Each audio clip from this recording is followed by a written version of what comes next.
आपको भी रात को नींद नहीं आ रही, पेट में अजीब सा दर्द, पेपर सोच कर ही दिमाग पैनिक हो रहा है। अगर ये सब आपके साथ हो रहा है तो एक बात क्लियर है, प्रॉब्लम आपकी पढ़ाई नहीं, आपका स्ट्रेस है। और सच ये है, स्ट्रेस मार्क्स कम करता है, चाहे प्रिपरेशन कितनी भी अच्छी क्यों ना हो। दोस्तों, इस वीडियो में मैं आपको एग्जाम का डर क्या और क्यों होता है बताने वाला हूं, पैनिक कैसे कंट्रोल करेंगे, कॉन्फिडेंस कैसे बिल्ड करेंगे और एग्जाम हॉल का पूरा माइंडसेट क्लियर करने वाला हूं। दोस्तों, ये वीडियो आपको ये सिखाएगा कि एग्जाम में डर को कैसे खत्म कर लेंगे, पैनिक कंट्रोल कैसे करेंगे, कॉन्फिडेंस कैसे बिल्ड करेंगे और एग्जाम हॉल में स्ट्रांग कैसे रहेंगे। ये वीडियो सिर्फ सुनने के लिए नहीं है बल्कि महसूस करने के लिए है। नमस्कार दोस्तों, मेरा नाम विकास कुमार और आपका स्वागत है एक और इंपॉर्टेंट वीडियो में। दोस्तों, बोर्ड एग्जाम क्वेश्चन पेपर नहीं होता है, यह एक मेंटल टेस्ट होता है और जो स्टूडेंट्स अपना माइंड कंट्रोल कर लेता है वही एग्जाम कंट्रोल करता है। ये चीज एकदम आपको क्लियर रखना है, दिमाग एकदम शांत रखना है, आपको दिमाग को अपने कंट्रोल करना सीखना होगा।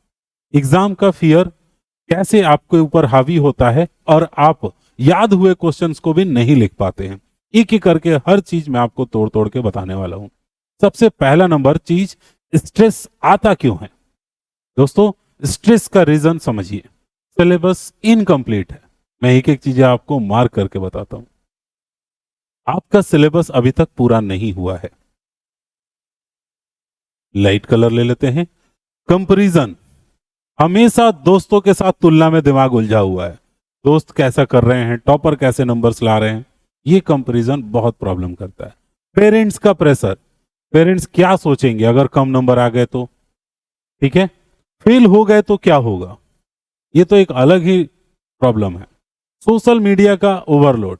लेकिन याद रखिए, स्ट्रेस एग्जाम का दुश्मन है, स्टूडेंट का नहीं। स्ट्रेस का मतलब है आप सीरियस हैं, बस उसे हैंडल करना आपको सीखना पड़ेगा। ये चीज आपको बहुत ज्यादा ध्यान रखना है।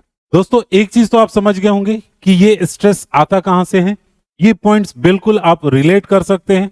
अब हम लोग इस चीज को और थोड़ा सा सिंपल करते हैं, जैसे वो कॉमन फियर्स जो स्टूडेंट्स को तोड़ देते हैं।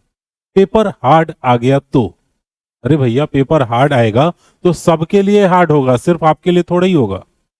कुछ याद नहीं आया तो, याद तब होगा जब स्टूडेंट्स याद करते हैं या फिर आप शांत होते हैं। फिर उसके बाद एक और सवाल आता है, तो ये चीज डर पैदा करता है। अगला सवाल है, फेल हो गया तो। एक एग्जाम जिंदगी का डिसीजन नहीं है। पेरेंट्स डिसअपॉइंट हो जाएंगे तब। पेरेंट्स आपके मार्क्स नहीं आपको चाहते हैं, वो आपसे प्यार करते हैं। तो ये नहीं सोचना है कि पेरेंट्स नाराज हो जाएंगे। मेरे दोस्त मुझसे बेटर करते हैं। कंपैरिजन सबसे बड़ा स्ट्रेस क्रिएटर है। याद रखो, जो डर के साथ पढ़ता है वो एग्जाम में डर के साथ लिखता है और फिर एग्जाम में नंबर भी कम आते हैं। ये चीज आप ध्यान रखिएगा। ये वो पॉइंट्स है जो बहुत ही कॉमन से डर है। उम्मीद है आप समझ गए होंगे। अब एग्जाम स्ट्रेस कम कैसे करें, मैं उस पर कुछ आपको टिप्स दूंगा। सबसे पहले नंबर, एक फिक्स रूटीन बताइए। फिक्स रूटीन जो आपका सारा काम तय करेगा। सेम टाइम पे पढ़ना, सेम टाइम पे सोना, बॉडी का रिदम एक क्लॉक बन जाएगा। इससे क्या होगा कि आपको कोई भी तरह का कंफ्यूजन नहीं रहेगा कि अभी करना क्या है मुझे। तो एक फिक्स रूटीन अपना 24 घंटे का बना लीजिए और उसी को फॉलो करिए। क्या नहीं करना है, मोबाइल में अपने सबसे पहले नंबर DND ऑन करिए। डू नॉट डिस्टर्ब मतलब म्यूट कर दीजिए, साइलेंट कर दीजिए, साइड में रखिए। एग्जाम टाइम में, एग्जाम टाइम में सिर्फ ब्रेक में यूज कर सकते हैं फोन को, ठीक है, ऐसे नहीं यूज कर सकते। अब ब्रेक में भी लिए तो वो ब्रेक 10 मिनट का होना चाहिए, ये नहीं कि 10 घंटे का ब्रेक ही हो गया, तो फिर एग्जाम की तैयारी कब होगी। तो फोन कंट्रोल करना है, फिक्स्ड रूटीन करना है। ये 2 पॉइंट मैंने बताए जो बहुत ज्यादा इंपॉर्टेंट है और ये शुरुआत करनी है इससे। तीसरे नंबर पे आते हैं। थर्ड नंबर जो हमारा काम होगा वो होगा इंफॉर्मेशन डाइट। मतलब निगेटिव लोग, पैनिक वाले वीडियोस, इन सब से आपको सबसे पहले किनारा करना है। इन सब से दूरी बनाइए। एग्जाम ओरिएंटेड कंटेंट सिर्फ आपको देखना है। यानी मेरे इस एग्जाम और इस टॉपिक जो नेक्स्ट पेपर में देने वाला हूं, सिर्फ उससे रिलेटेड ही कंटेंट पढ़ने हैं, लिखने हैं या देखना है, बस, उससे अलावा और कुछ भी नहीं। ठीक है। फिर इसके बाद चौथा नंबर आता है, एक मिनट का ब्रीदिंग एक्सरसाइज करिए जो आपका दिमाग एकदम से शांत करेगा, जिसमें क्या करना है, आपको 4 सेकंड तक सांस लेना है, फिर उसके बाद 4 सेकंड होल्ड करना है, फिर उसको 4 सेकंड में धीरे धीरे करके रिलीज करना है। इससे आपका माइंड इंस्टेंटली काम हो जाएगा, मतलब एकदम शांत रहेगा और इजीली आप डिसीजन ले पाएंगे। ये हो गए मेरे 4 टिप्स जो कि आपका सारा का सारा एग्जाम का डर खत्म कर देंगे। दोस्तों, अब हम लोग बात करते हैं एग्जाम फियर को ये कंट्रोल कैसे करें। ये तो हो गया प्रिपरेशन कैसे करें ताकि एग्जाम फियर हो ही नहीं, अगर हो रहा है तो उसे कैसे कंट्रोल करेंगे। तो ये कब आता है, जब हम फ्यूचर में चले जाते हैं और फ्यूचर की चीजें सोचते हैं। प्रेजेंट में रहना जरूरी है, आज क्या पढ़ना है, फ्यूचर ही आपको एंग्जाइटी लाता है। ठीक, जाएंगे इस रास्ते पे तो क्या होगा, उस रास्ते पे जाएंगे तो क्या होगा, इस रास्ते पे। तो अभी करंट में रहिए, आप प्रेजेंट में रहिए। प्रेजेंट में आज क्या पढ़ना है, आज का रिवीजन क्या करना है, ये आपके दिमाग में होना चाहिए। कल का पेपर कल देखेंगे, ठीक है, यही मंत्र आपको याद रखना है। जो अभी कंट्रोल में है वही इंपॉर्टेंट है। उम्मीद है ये समझ गए होंगे। अब हम लोग बात करेंगे कॉन्फिडेंस, ठीक है, ये 5वां पार्ट होगा। 4 मैंने आपको बता दिया। कॉन्फिडेंस कैसे बिल्ड करें। मैं टॉपर नहीं हूं, ये भी नहीं बोलना है, मैं टॉपर हूं, ये भी नहीं बोलना है, ठीक है। कॉन्फिडेंस आता है प्रिपरेशन से, रिवीजन से, प्रैक्टिस से। कॉन्फिडेंस बूस्ट फॉर्मूला ये आपके लिए है। क्या क्या करना है आपको, प्रिपरेशन, रिवीजन, प्रैक्टिस, बार बार एक ही चीज करना है। फिर उसके बाद से अब ये प्रिपरेशन कैसे होगा, तो आंसर लिखकर प्रैक्टिस करिए, एक मॉक टेस्ट दीजिए। ये प्रूफ कर देगा कि आपको एग्जाम में किसी भी तरह की प्रॉब्लम नहीं होने वाली है। यही प्रूफ आपको मिलता है, कॉन्फिडेंस ऑटोमेटिक आ जाएगा, ये एकदम गारंटीड है। आप इतना करके देखिए। आगे बढ़ते हैं। अब नेक्स्ट पार्ट है हमारा कि माइंड सेट को कैसे सेट करें एग्जाम हॉल में, यानी एग्जाम हॉल में माइंड सेट कैसा होना चाहिए।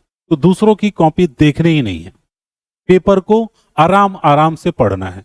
अक्सर हम लोग दूसरों की कॉपी में ताक झांक करने लगते हैं, वो बड़ा तेजी में लिख रहा है, वो बहुत आगे लिख रहा है, वो कुछ और लिख रहा है, मैं क्या लिख रहा हूं। नहीं, दूसरे की कॉपी नहीं देखनी है। पहले इजी क्वेश्चन से शुरू करना है, फिर मीडियम, फिर उसके बाद हार्ड। पेन रुकने दो, अगर ब्लैंक हो जाओ तो कोई दिक्कत नहीं है। 10 सेकंड का एक सांस लीजिए, आराम से सोचिए, फिर उसके बाद लिखिए। हड़बड़ाना नहीं है। याद रखिए, पैनिक में लिखा गया आंसर गलत होता है, तो ये चीज आपको ध्यान रखना है।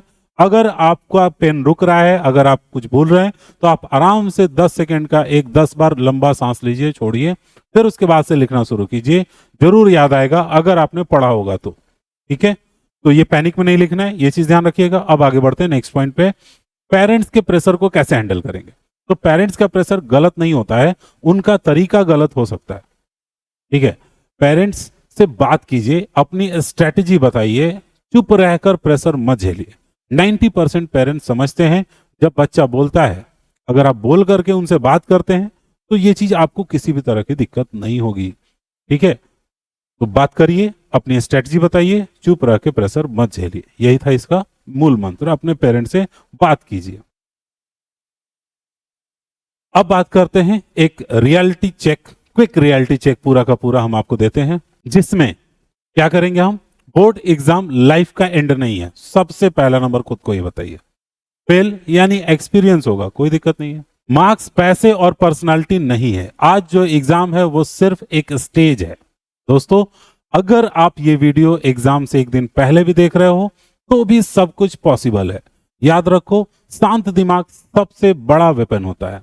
आज से ये डिसाइड कर लो, कंपैरिजन बंद, पैनिक बंद, सेल्फ बिलीव ऑन। अगर ये वीडियो आपके अंदर थोड़ा सा भी डर को कम किया है तो लाइक करिएगा, शेयर करिएगा दोस्तों के साथ। मिलते हैं अगले वीडियो में एक और इंफॉर्मेशन के साथ, तब तक सीखते रहिए।